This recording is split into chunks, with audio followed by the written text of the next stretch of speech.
Please subscribe Sadhguru Sai Creations.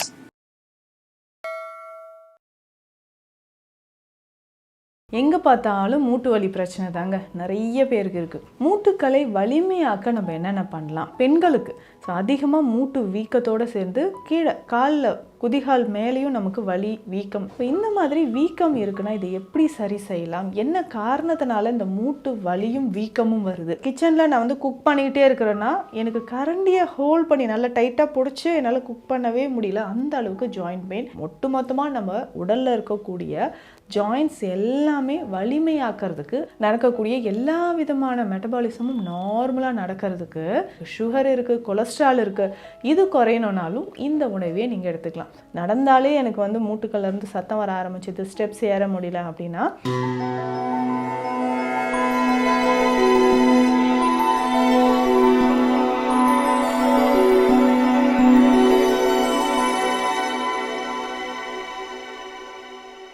Sadhguru Sai creation viewers அனைவருக்கும் வணக்கம். நான் டாக்டர் நித்யா, சித்தா ஃபிசிஷியன். மூட்டு வலி எங்கே பார்த்தாலும் மூட்டு வலி பிரச்சனை தாங்க நிறைய பேருக்கு இருக்குது. மூட்டுக்களை வலிமையாக்க நம்ம என்னென்ன பண்ணலாம்? சாதாரணமாக மூட்டுக்களில் வலி இருந்துச்சுன்னா ஆஸ்டியோஆர்த்ரைட்டிஸ் அதனால் அங்கே நீர் சேர்ந்த மாதிரி இருக்கும். மூட்டுக்களில் வீக்கம் நிறைய பேருக்கு இருக்குது. முக்கியமாக பெண்களுக்கு அதிகமாக மூட்டு வீக்கத்தோடு சேர்ந்து கீழே காலில் குதிகால் மேலேயும் நமக்கு வலி வீக்கம். இந்த ஆங்கிள் ஜாயின்ஸில் பார்த்திங்கன்னா அந்த கரெக்டாக நீங்கள் கொலுசு போடக்கூடிய இடத்துல நல்ல ஒரு வீக்கம் இருக்கும். கை வச்சு நீங்கள் ஒரு விரலால் அழுத்துனீங்கன்னா குழி விழுற மாதிரியே இருக்கும். இந்த மாதிரி வீக்கம் இருக்குன்னா இதை எப்படி சரி செய்யலாம்? என்ன காரணத்தினால இந்த மூட்டு வலியும் வீக்கமும் வருது? இது மட்டும் இல்லைங்க, நிறைய பேருக்கு ஷோல்டர் ஜாயிண்ட் பெயின் இருக்கும். ஃப்ரோஷன் ஷோல்டர் நிறைய பேருக்கு இருக்குது. கை தூக்கவே முடியாது. தலைக்கு மேலே தூக்குங்கன்னா தூக்கவே முடியலங்க, அப்படியே பெயின் இருக்குது. கை அப்படியே பின்னாடி கொண்டு போங்க, முடியலங்க. அந்த அளவுக்கு எனக்கு ட்ரெஸ் வியர் பண்ண முடியல, தலையை வாரி கட்டவே முடியல, ரொம்ப நாள் ஆச்சு, அப்படியே இருக்குது. இந்த மாதிரி ஒரு கிச்சனில் நான் குக் பண்ணிக்கிட்டே இருக்கிறேன்னா எனக்கு கரண்டியை ஹோல்ட் பண்ணி நல்லா டைட்டாக பிடிச்சி என்னால் குக் பண்ணவே முடியல. அந்த அளவுக்கு ஜாயிண்ட் பெயின். கை விரலெல்லாம் வலி இருக்குது அப்படின்னு சொல்லுவாங்க. விரல்களை மடக்க முடியல, நீட்ட முடியல, கை விரல்கள் எல்லாமே எனக்கு அதிகமான வலி தெரியுது. இப்படியெல்லாம் மூட்டுக்கு மூட்டு வலி இருக்கே, இது என்ன பண்ணலாம்? இது நான் டெஸ்ட் பண்ணும்போது எனக்கு ஆர்எஃப் ஃபேக்டர் இருக்குங்க, உங்களுக்கு ரொமட்டாய்டு ஆர்த்ரைட்டிஸ் இருக்கும், ஆர்எஃப் ஃபேக்டர்லாம் பிளட்டில் செக் பண்ணிவிட்டு வாங்க, ஆன்டிசிசிபி டெஸ்ட் எடுத்துக்கோங்க, சிஆர்பி டெஸ்ட் எடுங்க, எல்லாமே நம்ம பார்த்துரும். ஆனால் எல்லாமே ஓகே, நெகட்டிவ் தானே, அப்படி ஏன் இந்த மாதிரியான பெயின் நமக்கு வந்துகிட்டே இருக்குது அப்படின்னு சொல்லிட்டு நிறைய பேருக்கு ஒரு டவுட் இருக்கும். இதுக்கு என்ன சிகிச்சைகள் எடுக்கலாம், என்ன உணவு முறைகள் எடுக்கலாம்? பொதுவாகவே இந்த மூட்டுக்களை வலிமையாக்கும் பொழுது ரொம்ப தூரம் நீங்கள் ட்ராவல் பண்ணுறீங்கன்னா கண்டிப்பாக நிறைய பேருக்கு இந்த செர்விக்கல் பெயினோ இல்லை பேக் பெயினோ வர ஆரம்பிச்சிடும். ரொம்ப நேரம் மொபைல் ஃபோன் யூஸ் பண்ணுறவங்களுக்கு பார்த்திங்கன்னா கழுத்துலேருந்து நமக்கு பெயின் ஸ்டார்ட் ஆக ஆரம்பிச்சிடும். செர்விக்கலில் ஒரு ஹம்ப் அந்த மாதிரி குனிஞ்சிக்கிட்டே இருக்கிறதுனாலே ரொம்ப பெயின் வருதுங்க அப்படின்னு சொல்லுவாங்க. இந்த மூட்டு வலி ஒட்டுமொத்தமாக நம்ம உடலில் இருக்கக்கூடிய ஜாயின்ட்ஸ் எல்லாமே வலிமையாக்கிறதுக்கு நம்ம என்ன உணவுகள் எடுக்கலாம் அப்படின்றத பார்க்கலாம். முதல்ல உங்களுடைய உடலில் கால்சியம் லெவல் எவ்வளோ இருக்குது, கால்சியம் குறைபாடு ஏதாவது இருக்கா, விட்டமின் D3 டிஃபிஷியன்சி இருக்கான்னு செக் பண்ணிக்கோங்க. அதற்கு அடுத்ததாக ஹீமோக்ளோபின் லெவல் எவ்வளோ இருக்குன்னு செக் பண்ணிக்கணும். அடுத்து முக்கியமாக உங்களுடைய லிவர் ஃபங்க்ஷன் டெஸ்ட், கல்லீரல், இதுதான் நம்ம உடலில் நடக்கக்கூடிய எல்லா விதமான மெட்டபாலிசமும் நார்மலாக நடக்கிறதுக்கு நமக்கு கல்லீரல் ரொம்ப முக்கியம். அதனால் லிவர் ஃபங்க்ஷன் டெஸ்ட்டும் நீங்கள் எடுத்து வச்சுக்கோங்க. இது எல்லாமே பேஸ் பண்ணி தான் நம்ம உணவு முறையாக இருக்கட்டும், மருந்தாக இருக்கட்டும் நம்ம ஃபாலோ பண்ண போகிறோம். உங்கள் மூட்டுக்களை எளிமையாக நம்ம பலப்படுத்த சில உணவுகளை நான் சொல்கிறேன், அதை ஃபாலோ பண்ணிக்கோங்க. முதல்ல நம்ம எடுக்கக்கூடியது கேழ்வரகு. இதனோட முருங்கைக்கீரை சேர்த்து சின்ன வெங்காயம் சேர்த்து அடை மாதிரி சாப்பிட்லாம். எனக்கு சுகர் இருக்குது, கொலஸ்ட்ரால் இருக்குது, இது குறையணுன்னாலும் இந்த உணவையே நீங்கள் எடுத்துக்கலாம். பெரும்பாலும் இந்த கேழ்வரகு முருங்கைக்கீரை போட்டு அந்த அடை செய்வாங்க இல்லையா, நிறைய பேர் நம்ம தாத்தா பாட்டிலாம் அடிக்கடி இதெல்லாம் செஞ்சு சாப்பிடுவாங்க. உங்கள் மூட்டுக்கள் வலிமையாக இருக்க அதுக்கு இந்த கேழ்வரகு ரொம்ப முக்கியமான ஒரு உணவாக இருக்குது. களி செய்து சாப்பிட்லாம். இந்த கேழ்வரகு பாலோடு சேர்த்து நம்ம கஞ்சி மாதிரி ரெடி செஞ்சு சாப்பிட்லாம். ரெகுலராக இது எல்லாமே நீங்கள் ஃபாலோ பண்ணிட்டு வந்தீங்கன்னா உங்கள் எலும்புகள் மூட்டுக்கள் வலிமையாக இருக்கும், ஆரோக்கியமாக இருக்கும். அதே மாதிரி முருங்கைக்கீரையாக சொல்லவே வேண்டாம், மூட்டுக்களுக்கு வலிமை சேர்க்கக்கூடியதுங்க. எல்லார் வீட்லேயுமே முருங்கை மரம் ஒன்று கண்டிப்பாக இருக்கும். அந்த வாதத்தை விரட்டவும் மூட்டுக்களை வலிமையாக வைக்கவும் முருங்கைக்கீரை ரொம்ப ரொம்ப முக்கியமானது. இந்த கேழ்வரகோட முருங்கைக்கீரை, சின்ன வெங்காயம் எல்லாமே சேர்த்து அடை மாதிரி நீங்கள் செஞ்சு சாப்பிட்டுட்டு வரலாம். இன்னொரு முக்கியமான ஒரு விஷயம், மூட்டுக்கள் வலிமையாக இருக்க கருப்பு உளுந்து. ஸோ கருப்பு உளுந்து பார்த்திங்கன்னா நல்லெண்ணெயில் வடை சுட்டு சாப்பிடுவாங்க அந்த மூட்டு வலி இருக்கிறவங்க. கருப்பு உளுந்து நல்லா ஊற வச்சு, இது எப்படின்னா மோரில் ஊற வைப்பாங்க, சரிங்களா?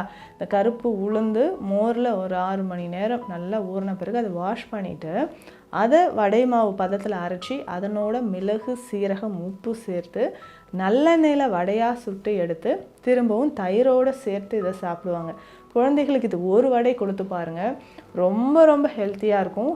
அவங்க ரொம்ப வீக்காக இருக்காங்கனாலும் இதை கொடுக்கலாம்.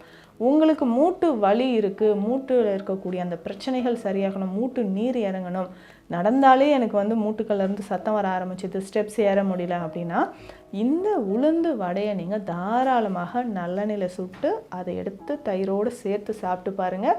ஸோ வாரம் 1-2 முறை இந்த மாதிரி நீங்கள் ஃபாலோ பண்ணாலே உடலில் இருக்கக்கூடிய பாதி பிரச்சனை நமக்கு குணமாக ஆரம்பிச்சிருங்க. ஸோ ரெகுலராக இதை ஃபாலோ பண்ணுங்கள். கருப்பு உளுந்து மறந்துடாதீங்க.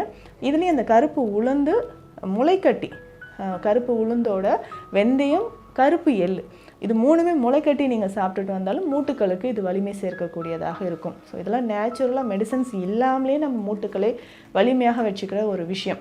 இப்போலாம் டீனேஜில் இருக்கக்கூடிய கிட்ஸுக்கே பார்த்தோம்னா எலும்பு வலிக்குது, மூட்டு வலிக்குது, நடக்க முடியல, லைட்டாக விழுந்தாங்க ஃப்ராக்சர் ஆகிடுச்சு, அந்த மாதிரிலாம் சொல்கிறாங்க. அப்போ எலும்புகள் வலிமையாக இருக்கணும்னா இந்த உணவுகளை தான் நீங்கள் கட்டாயம் ஃபாலோ பண்ணணும். ஸோ ரெகுலராக இதெல்லாம் ஃபாலோ பண்ணிட்டு வாங்க, உங்களுக்கு நல்ல ரிசல்ட் இருக்கும். இதில் நிறைய பேர் பண்ணுற ஒரு விஷயம் என்ன தெரியுங்களா? இந்த சிறுதானியங்கள் உடலுக்கு ரொம்ப நல்லது. ஆனால் அதையே ஸ்நாக்ஸ் மாதிரி நீங்கள் செஞ்சு எண்ணெயில் பொரிச்சு எடுக்கிறீங்க. பக்கோட்டா போடுறது, இல்லை நம்ம முறுக்கு சுட்டு சாப்பிட்றோங்க, பஜ்ஜி செஞ்சு சாப்பிட்றோம், அப்படி செய்யாதீங்க. சிறுதானியங்களை நீங்கள் உணவாக சமைத்து சாப்பிடுங்க. எண்ணெயில் பொரித்து அதை ஸ்நாக்ஸ் மாதிரி கண்டிப்பாக எடுக்காதீங்க. அதனால் என்ன ஆகும்னா டைஜஷன் ஆகாது, அதனுடைய சத்துக்களும் முழுமையாக நமக்கு கிடைக்காது. அதனால் ஆயிலில் ஃப்ரை பண்ணாமல் அதை சமைத்து உணவாக, சிறுதானியங்களை சமைத்து உணவாக சாப்பிடும்போது தான் உங்கள் மூட்டுக்கள் வலிமையாக இருக்கும். இது ரொம்ப ரொம்ப முக்கியமான ஒரு விஷயம்.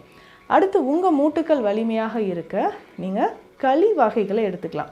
உளுந்து களி, கேழ்வரகு களி, இதை நீங்கள் ஃபாலோ பண்ணிக்கிட்டே வரும்போது மூட்டுக்கள் வலிமையாக இருக்கும். ரெகுலராக இதை எடுத்துக்கலாம்.